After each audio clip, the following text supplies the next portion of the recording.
Wide receiver 1 in the building. My guy Finney, let's go. Making his pod debut. Let's do it. About time? Yeah, about time. Yo, you've been trolling me like, yo, bro, I'm the best athlete you know. Yeah, for real. And I ain't even been on your pod to talk some sports and shit. Crazy. You post me 1,000 times a week. Now you want to? I can't get on the pod. My audience, like I said, my audience definitely knows who you are just because I 100%. post you all the time.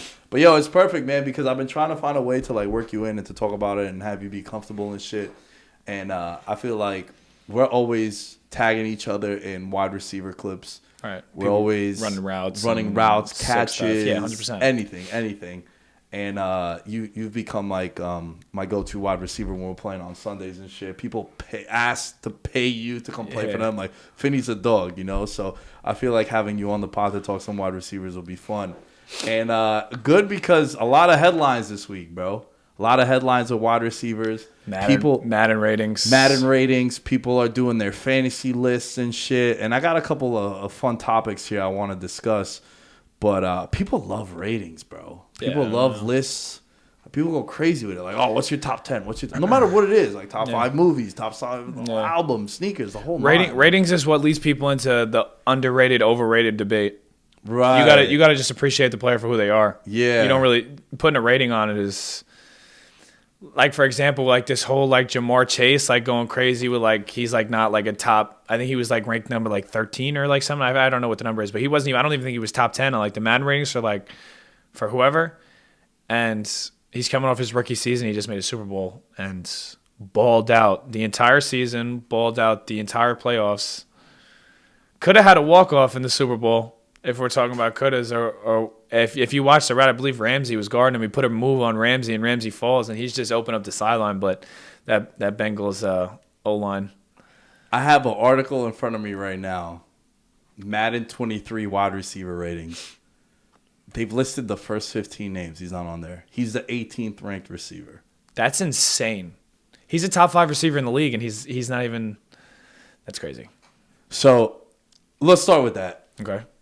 Give me what you think are the top five best. No order? No order, yeah. Because order at that point, like, so the way I like to do my ratings and my rankings and shit, and sometimes it might be a little weird, but like I like putting a group together, and then at that point it's all taste. Yeah. It's like when someone asks you who's your top 5 of all time. There's people that are interchangeable. Right. So. But I like having a top 5, and then you know, because I mean, you could have a top 5 for this, like top 5, like well-rounded all together, and then you could have like it could be switched out if you have like top 5 route runners. Like, you know, which for me personally would be different from the top 5. I think the top 5 wide receivers are. So I'll give you mine first. I feel like the top 5 wide receivers in the league right now. Now this is heading into this year. I also want to preface that. Right. This is what I think heading into this year. I think it's crazy not having Cooper Kupp number 1. Yeah, he has to be. He just had the Triple Crown. And Super Bowl MVP, no? Super Bowl MVP. I feel like he should have been league MVP. Yeah. It's never happened. Who got the league MVP? Aaron Rodgers. Yeah. It's really become a quarterback award now. Yeah. I think like in the last 15 years, only one running back, and it was AP won it. That wasn't a quarterback. Yeah. And like, yo, the case for that was, dude, if Cooper Kupp wasn't MVP last year, there'll never be a wide receiver win MVP. Like he literally was the only guy on the Rams that had a good game every week. Like his bad games was like 7 for 77 and a touchdown. Yeah. Like he still did his thing, right? So for me, not having Cooper Kupp number 1 is crazy. Is wild heading into this year. Now, I don't think he's the best wide receiver in the league, though. Yeah. I think the best wide receiver is the guy I have at number 2, and that's Davante Adams. Right. The reason why I say that is because Davante Adams now is leaving Rodgers. Right. And there's something we'll get to in a little bit. I think that's massive that he leaves Rodgers. Mm-hmm. I got Justin Jefferson at 3. I got Jamar Chase 4th. And then I got Stephon Diggs 5.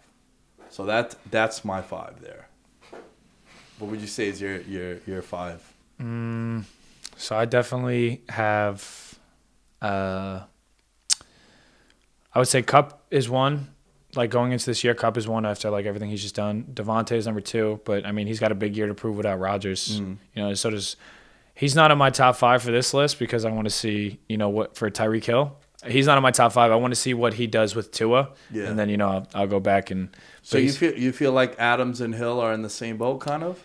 In a sense, but I feel like Devontae Adams is more of a threat because a lot of people are just like, oh, Tyreek Hill's fast. And if Tua can't get him the ball down the field when he's fast, at least Devontae Adams, he's a jump ball threat. Like, he runs good routes. He's also fast. Well, I also think, like, you know him and Carr played together in college. Yeah. So, like, yeah, they haven't been together in 8 years.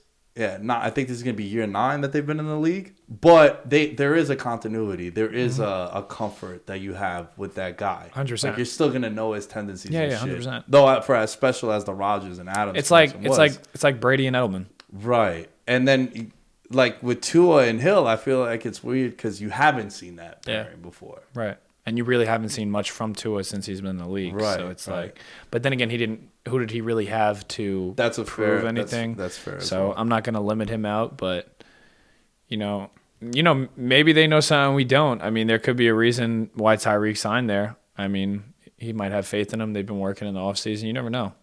But for my top 5, I'm going to go Kupp. I'm going to go Devontae Adams at number 2. At number 3, I'm going to go Jamar Chase. Number 4, I'm going to go Justin Jefferson. And then at 5, I think I'm going to go Deebo Samuel. Ooh. Okay. I like Deebo. He's just a strong Yeah. And so you know what it is about Deebo, bro? I don't think he's a top 5 receiver, but I think he's the best offensive player in the league. Yeah. Like, he could get... There was a weird... not weird, but there was an evolution in what I saw in football last year where, like, it was no longer, oh, we got to get this guy 12 targets a game. Right. It's, we got to get him the ball 12 times one way or another. Right. Jamar Chase was taking end arounds. Bro, the 4th down play in the Super Bowl, 4th and 1, was a jet sweep to Cooper Kupp. Yeah. And you see all these wide receivers now. Tyreek Hill would do that shit too. Yeah. Jamar Chase, like I mentioned. Now it's... And that all started because of Deebo. Like, Deebo was getting like 8 carries a week too. Mm-hmm. So I feel like he's the most complete offensive weapon in the league right now. That's why I put him in the top 5. I'd like to see what he does this year, but it's crazy too because, you know, he's a big, like, strong receiver. You know, he's got a big year to prove because he hasn't gotten paid yet too. Exactly, and it's also, I don't know if you remember last year, there was talks that, like, you know, DK Metcalf was up there in that top receiver conversation, and now he's not. You know, he had a rough season, and now he just lost Russell Wilson. So I mean, I feel like that first year is big to prove, but I think the biggest year for you to prove is your second year, because you got to prove that you're not just a one year wonder. Mm. Like, you got to prove that you're consistent, like that, and then the year after you get paid. The year after you get paid, like, you know, let's say Deebo gets, you know, paid crazy, comes out, gets paid, has a sick year. He proved that he's, you know, still hungry. Like, it's not just a money thing for him. He wants to be that top guy. I see what you're saying. So, yeah, I'm always a little hesitant in all sports when a dude has like, Aaron Judge in baseball. Yeah, right? like a contract year. Dude's hit the most home runs in the league at the All-Star break. At the time of recording, it's the All-Star break. Look, I'm not the biggest baseball guy, but I know that there's been a huge trend, especially in baseball, that dude that, like, when it's a contract year, has the best year of his career. Yeah. And then eventually he'll get the bag, and then he kind of, like, yeah, he never duplicates that, right? I feel like that happens a lot, man.